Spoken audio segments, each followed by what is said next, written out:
క్రీస్తునందు ప్రియమైన వార్లారా, శుభాలు. ఎలా ఉన్నారు? బాగున్నారా? నిన్నటి దినము ఎలా గడిచింది? ప్రభువుకు మహిమకరంగా జీవించారా? జీవించినట్లయితే ఆయనకు స్తుతులు. లేని ఎడల ఆయన మనల్ని క్షమించునుగాక. నేటి దిన ధ్యానాంశము మార్కు సువార్త 14వ అధ్యాయము 60వ వచనం నుండి 62వ వచనం వరకు. మార్కు సువార్త 14వ అధ్యాయం 60 నుంచి 62 వచనాలు. ప్రధాన యాజకుడు వారి మధ్యన లేచి నిలిచి, ఉత్తరం ఇవేమీ చెప్పవా? వీరు నీ మీద పలుకుచున్న సాక్ష్యం ఏమని యేసు అడిగాను. అయితే ఆయన ఉత్తరం ఏమీయూ చెప్పక ఊరకుండెను.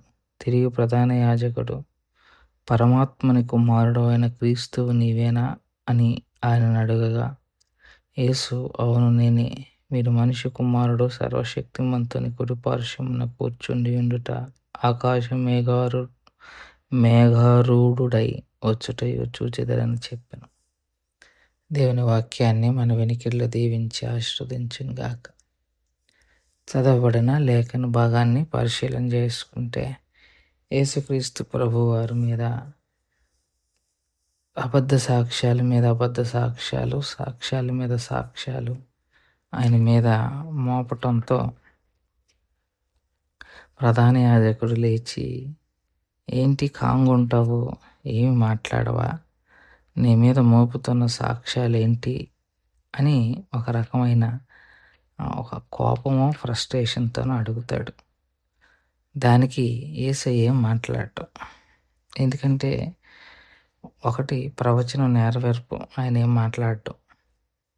వదకు తీయబడిన గొర్రె పిల్లవలే ఉన్నాడు అన్నట్టుగా ఉంది కదా వాడికి. అది సైలెంట్గా ఉంటాడు. రెండోది, వారి చేత ఒక మాట అనిపించాలి అన్నది ఆయన ఉద్దేశం. ఆ మాటను వారి చేత అనిపించాడు. అదేంటి అంటే, దేవుని కుమారుడు అయిన క్రీస్తువు నీవేనా అని అంటాం వారి ద్వారా రావాలి అనిపించాడు. వారు అన్నారు కూడా, మనిషి కుమారుడు నువ్వేనా అని. దానికి ఇమ్మీడియట్గా యేసయ్య సమాధానం చెప్పాడు, అవును నేను అంత మాత్రమే కాదు, మీరు మనిషి కుమారుని సర్వశక్తిమంతుని పక్కన కూర్చుంటాం చూస్తారు, ఆయన మేఘారుడై రావటం కూడా మీరు చూస్తారు అన్న మాటలను యేసు ప్రభు వారు సమాధానముగా చెప్తాడు. అప్పటి వరకు ఆయన మీద మోపిన సాక్ష్యాలు ఆయనకి స్పందించలేదు. ఇక్కడ ఒక పాఠం నేర్చుకోవాలి. మన మీద లేని మాటలు, లేని వార్తలు పుట్టించిన వారిని స్పందించాల్సిన అవసరం లేదు. అది యేసు ప్రభు వారి నుంచి నేర్చుకోవచ్చు. మనం కొన్నిసార్లు ఏంటంటే, మన మీద ఏదన్నా లేని మాట పుట్టించినప్పుడు మౌనంగా ఉండటం కన్నా గొప్ప మార్గం మరొకటి లేదు. ఎందుకంటే ఎలాగో మనల్ని తప్పు చూపించే వాళ్ళు తప్పు చూపిస్తూనే ఉంటారు. దాన్ని మనం ఎంత కౌంటర్ ఇచ్చినా ఒకసారి వాళ్ళు ఫిక్స్ అయిపోతారు. మనం తప్పుటోళ్ళం అని ఒకసారి వాళ్ళు ఫిక్స్ అయిపోయినప్పుడు ఇక మనం ఎన్ని ప్రయత్నాలు చేసినా దానికి తిరిగి మనల్ని తప్పు పడుతూనే ఉంటారు.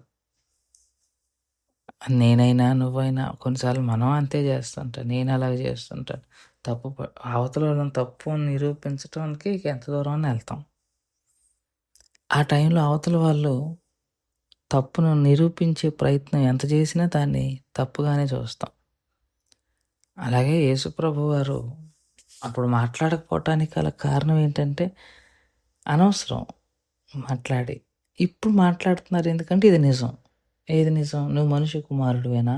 ఎస్, నిజం. అంత మాత్రమే కాదు, ఇంకొద్దిగా ఎక్స్ట్రా ఇన్ఫర్మేషన్ ఇస్తున్నాను చూడండి అని ఆ ఎక్స్ట్రా ఇన్ఫర్మేషన్ కూడా ఇస్తాడు.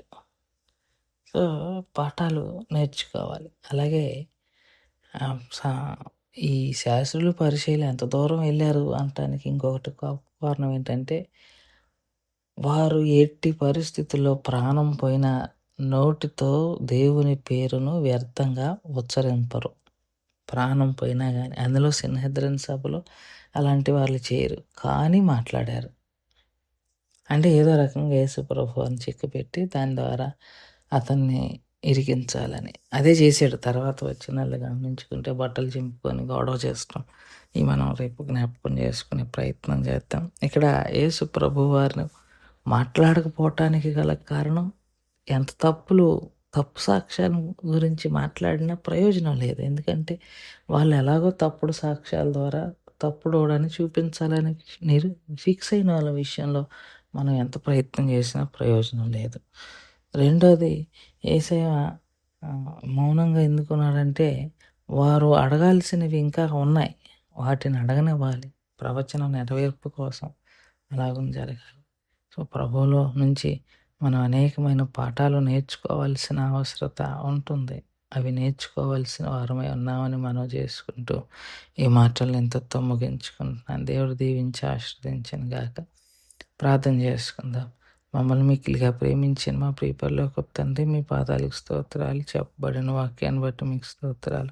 విన్న వాక్యం మా హృదయంలో భద్రపరుచుకొని వాక్యానుసారంగా జీవించగలిగిన కృపను దయచేయమని యేసుక్రీస్తు ప్రభువారి పుణ్య నామములో అడిగి వేడుకుంటున్నాం తండ్రి. ఆమెన్. God bless you.